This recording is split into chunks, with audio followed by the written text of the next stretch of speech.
बताएंगे कैसे देश के हुक्मरानों ने लोगों के अधिकारों को कुचला है, कैसे इंदिरा गांधी ने रातों रात इमरजेंसी लगाकर हजारों लोगों को जेल में ठूस दिया था, कैसे नरेंद्र मोदी सरकार ने सुप्रीम कोर्ट को भी अपने इशारों पर नचाया है, कैसे एक व्यक्ति को आज देश मान लिया गया है, कैसे जम्मू कश्मीर को नरक बना दिया गया है, कैसे सुप्रीम कोर्ट के न्यायाधीशों को सड़कों पर आकर अपने इंसाफ की भीख मांगने को मजबूर किया गया है। तो चलिए आज कड़ी दर कड़ी, परत दर परत खोलते हैं और आपको बताते हैं कैसे सरकारें आपकी भावनाओं से खेलती, कैसे समाज में धर्म और जाति के नाम पर आग लगाती है और उस आग में हमारे राजनेता अपना वोट बैंक उगाते हैं। हमारे देश में आज़ादी के बाद कई सरकारें आई और कई गई, लेकिन कभी सुप्रीम कोर्ट के न्यायाधीशों को सड़कों पर आकर ये नहीं कहना पड़ा कि लोकतंत्र, संविधान, अभिव्यक्ति की आज़ादी खतरे में। हम आपस में सहमत और सहमत भी हो सकते हैं, किसी पार्टी के समर्थक भी हो सकते हैं, हमारी विचारधारा किसी पार्टी से ताल्लुक़ रखती हो, लेकिन जब देश के सर्वोच्च न्यायालय के न्यायाधीश सड़कों पर उतरने लगे, इंसाफ की गुहार करने लगे, लोकतंत्र, संविधान पर सरकार द्वारा हमला बताने लगे, तो देश की जनता को वक्त रहते अपनी आंखें खोल लेनी चाहिए। उस समय देश की जनता को लोकतंत्र के रखवालों से सीधा सवाल पूछना चाहिए, ऐसी परिस्थिति क्यों उत्पन्न हुई जिसके कारण न्यायपालिका के 4 न्यायाधीश को सड़क पर आना पड़ा, मीडिया के सामने प्रेस कॉन्फ्रेंस करना पड़ा। भारतीय इतिहास में ऐसी घटना पहली बार हुई, इसलिए भी ये गंभीर विषय है। अपने प्रेस कॉन्फ्रेंस में उन 4 न्यायाधीशों ने जो कहा उसे हर भारतीयों को सुनना चाहिए। अपने प्रेस कॉन्फ्रेंस में जस्टिस चेलमेश्वर ने कहा कि सुप्रीम कोर्ट में बहुत कुछ ऐसा हुआ जो नहीं होना चाहिए था। हमें लगा हमारे देश के प्रति जवाबदेही है और हमने मुख्य न्यायाधीश को मनाने की कोशिश की, लेकिन हमारे प्रयास नाकाम रहे। अगर संस्थान को नहीं बचाया गया तो लोकतंत्र नाकाम हो जाएगा।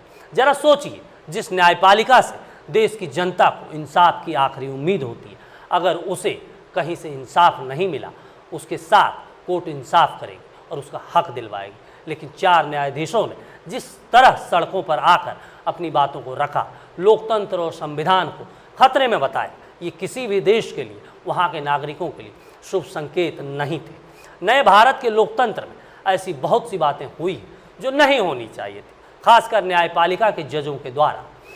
ऐसी ही एक उदाहरण है पटना के उच्च न्यायालय के मुख्य न्यायाधीश मुकेश रसिक भाई शाह का, जिन्होंने अपने एक इंटरव्यू में देश के प्रधानमंत्री की खुलकर तारीफ की और नरेंद्र मोदी को मॉडल और देश का हीरो बता दिया। देश में सिर्फ एक ऐसे ही न्यायाधीश मुकेश रसिक भाई शाह नहीं है, सुप्रीम कोर्ट के पूर्व न्यायाधीश अरुण मिश्रा भी इस सूची में शामिल है, जिन्होंने खुले मंच से इंटरनेशनल जुडिशियल कॉन्फ्रेंस 2020 में धन्यवाद ज्ञापन करने के दौरान पीएम मोदी को इंटरनेशनल लेवल बहुमुखी प्रतिभा के धनी वाला नेता बताया था। जब आप इतिहास के पन्नों को पलटेंगे तो इंदिरा गांधी शासन में भी कई ऐसे न्यायाधीश मिलेंगे जो सत्ता के चरणों में पड़े रहे। सवाल ये नहीं है कि तारीफ क्यों किया गया, सवाल ये है कि आप जिस न्यायपालिका के रखवाले हैं, उस न्यायपालिका पर देश के हर एक नागरिक का विश्वास होता है, भरोसा होता है, उससे इंसाफ की उम्मीद की जाती है। लेकिन जब न्यायालय के न्यायाधीश ही सरकारों की तारीफ करने लग जाए, देश के नेताओं की तारीफ करने लग जाए, तो सवाल खड़े होते हैं उसकी विश्वसनीयता पर, उनके दिए फैसलों पर। पूर्व में ऐसे बहुत से न्यायाधीश रहे जिन्होंने सरकारों की तारीफ करने के लिए बड़ा इनाम मिला है, जिनमें एक नाम उन्हीं 4 जजों में से एक जस्टिस रंजन गोगोई का है।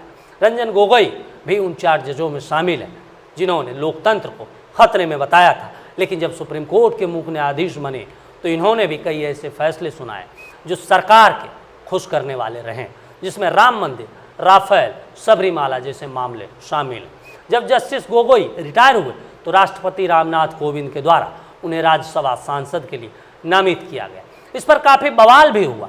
एमआईए के मुखिया असरुद्दीन ओवैसी ने कहा कि क्या यह इनाम है, लोगों को जजों की स्वतंत्रता से कैसे यकीन होगा। ऐसे कई सवाल। ओवैसी का सवाल जायज़ था। ये सवाल हर भारतीयों को रंजन गोगोई से पूछना चाहिए था, आपको ये इनाम किस फैसले के बदले मिला है। राम मंदिर के लिए, राफेल मामले में मोदी सरकार को क्लीन चिट देने के लिए, जिस पर फ्रांस की सरकार ने जांच बैठा दी, जिस पर फ्रांस की एक न्यूज़ वेबसाइट ने दावा किया कि इस डील में बहुत बड़ा भ्रष्टाचार हुआ है। सबरी मामला के लिए या फिर उस मामले के लिए जब सुप्रीम कोर्ट के ही एक महिला कर्मचारी ने जस्टिस गोगोई पर यौन उत्पीड़न का आरोप लगाया, जिसके बाद उस महिला को उस सुनवाई से पीछे हटना पड़ा और कहना पड़ा यहाँ डर का माहौल है। मीडिया में उस महिला ने अपने बयान में कहा, मैंने समिति के माहौल को बहुत भयावह पाया और मेरे वकील की मौजूदगी के बिना सर्वोच्च न्यायालय के 3 न्यायाधीशों का सामना करना मेरे लिए बहुत बड़ी बात थी और मैं बहुत घबरा गई थी। आगे उसने कहा वह आज कार्रवाई से बाहर निकलने को मजबूर थी क्योंकि समिति इस तथ्य को मानने को तैयार नहीं लग रही थी कि यह सामान्य शिकायत नहीं, क्योंकि मौजूदा मुख्य न्यायाधीश के खिलाफ शिकायत हो और इसके लिए ऐसी प्रक्रिया अपनाने की ज़रूरत थी जिससे कि निष्पक्षता और समानता सुनिश्चित हो सके। लेकिन उस महिला को पीछे हटना पड़ा। ये आज भी प्रश्न चिन्ह खड़ा करता है।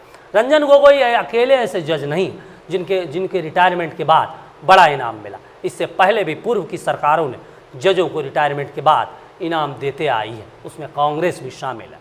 2012 में राज्यसभा के विपक्ष नेता के तौर पर अरुण जेटली ने कहा था, सेवानिवृत्ति से पहले लिए गए फैसले सेवानिवृत्ति के बाद मिलने वाले पद की चाहत से प्रभावित होते हैं। मेरी सलाह है सेवानिवृत्ति के बाद 2 सालों का अंतराल होना चाहिए, अन्यथा सरकार प्रत्यक्ष और अप्रत्यक्ष रूप से अदालतों को प्रभावित कर सकती है और एक स्वतंत्र, निष्पक्ष और ईमानदार न्यायपालिका कभी भी वास्तविकता नहीं बन पाएगी। सुप्रीम कोर्ट के जस्टिस रहे ए.के. गोयल जिस दिन रिटायर हुए उसी दिन उनको नेशनल ग्रीन ट्रिब्यूनल का चेयरमैन बनाया गया।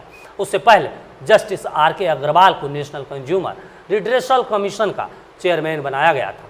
केरल हाईकोर्ट के मुख्य न्यायाधीश रहे अटॉर्नी डोमिनिक के रिटायरमेंट के 1 हफ्ते बाद ही केरल सरकार ने उनको राज्य मानवाधिकार आयोग का अध्यक्ष चुन लिया था। ये सभी नियुक्तियां इन सभी न्यायाधीशों के फैसलों पर प्रश्न चिन्ह खड़ा करती है, जैसा अरुण जेटली ने कहा था।